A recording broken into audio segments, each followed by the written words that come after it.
Hello everyone, welcome to RM smart classes. Class ninth के mathematics का next chapter chapter 6 lines and angles. अब यहाँ से थोड़े थोड़े से बड़े होने शुरू हो जाएंगे, है ना। बहुत बड़े तो नहीं बोल सकता मैं कि चैप्टर बड़े बड़े हो जाएंगे और आप परेशान हो जाओगे, नहीं, इस तरीके का नहीं। लेकिन हाँ, चैप्टर यहाँ से थोड़े बड़े होने स्टार्ट हो जाएंगे, थोड़े कॉम्प्लिकेटेड होने शुरू हो जाएंगे। तो शुरू करने से पहले मैं एक काम करता हूँ, थोड़ा सा आपको क्लास 7 और 6 का रिवीजन करवा देता हूँ। ठीक है, types of angle and all that. देखिए, कुछ बेसिक टर्म्स एंड टर्मिनोलॉजीज हैं, बेसिक कॉन्सेप्ट्स बोलना चाहिए। आपको सबसे पहले ये समझना है, पहला तो होता है एंगल सम प्रॉपर्टी। मतलब एंगल सम प्रॉपर्टी क्या होता है? Angle A plus angle B plus angle C is equal to 180 degree for a triangle A B C. For triangle A B C, कोई भी ट्राइंगल ए बी सी, उसमें तीनों angle जोड़ के कितना डिग्री आता है? 180 डिग्री। ये आपका पहला कॉन्सेप्ट है। दूसरा, लीनियर पेयर। लीनियर पेयर क्या होता है? Angle A plus angle B is equal to 180 degree होता है। मतलब अगर हमने दो एंगल लिया हुआ है, ये बी है, ये ए है, तो ये दोनों एंगल को जोड़ के क्या हो जाएगा? एंगल 180 डिग्री हो जाएगा। This is known as your linear pair. तीसरा जो है वर्टिकली, चलो ये हो गया। कॉम्प्लीमेंट्री एंगल, कॉम्प्लीमेंट्री एंगल, ठीक है। If x plus y equals to 90, then x and y are complementary. ठीक है, तो दो एंगल जोड़ के अगर सम 90 डिग्री आता है तो वो दोनों एंगल क्या हो जाते हैं? कॉम्प्लीमेंट्री एंगल हो जाते हैं। ये आपको पता होना चाहिए। वैसे ही सप्लीमेंट्री होता है। चौथा, सप्लीमेंट्री, सप्लीमेंट्री एंगल्स। तो सप्लीमेंट्री एंगल्स क्या होते हैं? x plus y equals to 180 degree. तो x और y क्या हो जाएंगे? सप्लीमेंट्री हो जाएंगे। क्लियर है? तो complementary angle, supplementary angle, linear pair, angle sum property, ये कुछ चीजें हैं जो आपको फिलहाल पता होनी चाहिए, अभी फिलहाल स्टार्टिंग में। ठीक है, चलिए एक क्वेश्चन में लेता हूं। ठीक है, एक क्वेश्चन, बेसिक सा क्वेश्चन है। If one of the angles और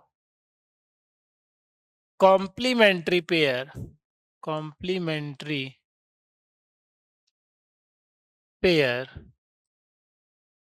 is 36 degree, find the other. तो दूसरे वाले को आपको निकालना है।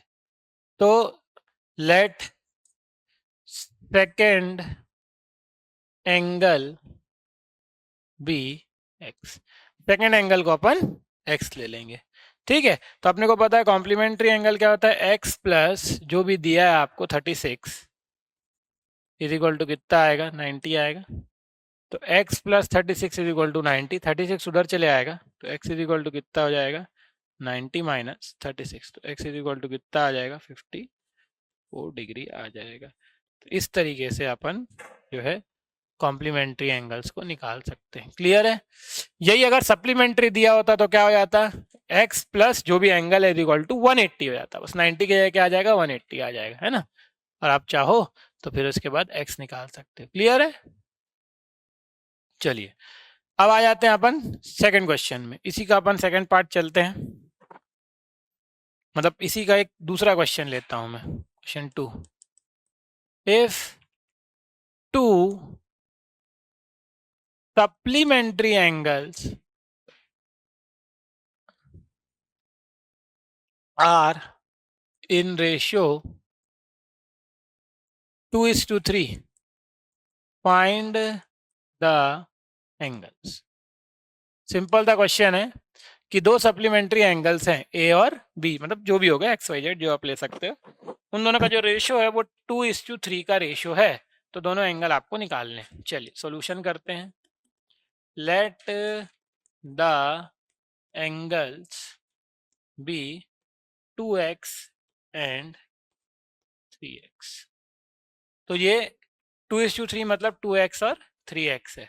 अब अपने को पता है, क्या पता है कि 2x + 3x करने से कितना आता है, 180 अंश आता है, क्योंकि सप्लीमेंट्री एंगल्स हैं। तो ये कितना हो जाएगा, 5x = 180, x = 180 divided by 5, x = आ गया 36 डिग्री। तो फर्स्ट एंगल कितना हो गया, फर्स्ट एंगल आ जाएगा 2 × 36 यानी कि 72, और सेकेंड एंगल आ जाएगा 3 × 36 कि 108 डिग्री। इस तरीके से आप, बहुत कॉमन क्वेश्चन है और बहुत इंपॉर्टेंट क्वेश्चन है, पूछ देता है एग्जाम में, किसी किसी के स्कूल में पूछता है, किसी किसी के नहीं पूछता है, तो आप अपना अपना देख लीजिएगा व्यवस्था, किसके में पूछा जा रहा है किसके में नहीं पूछा जा रहा है। तो ये कुछ सप्लीमेंट्री कॉम्प्लीमेंट्री के दो क्वेश्चन ऐसे ही, ये आपके एनसीईआरटी में नहीं है, but since we are talking about basic concepts, आपको ये पता होना चाहिए ना। क्लियर है?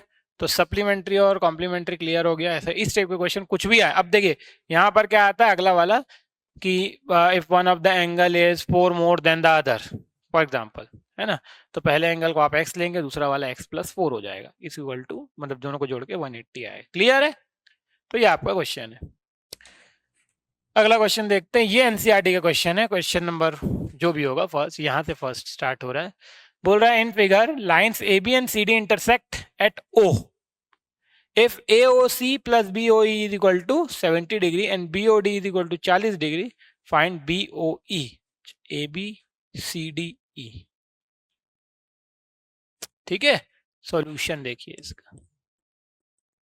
बोल रहा है AB है ऐसे करके, और ऐसे करके है CD, और यहां से है OE।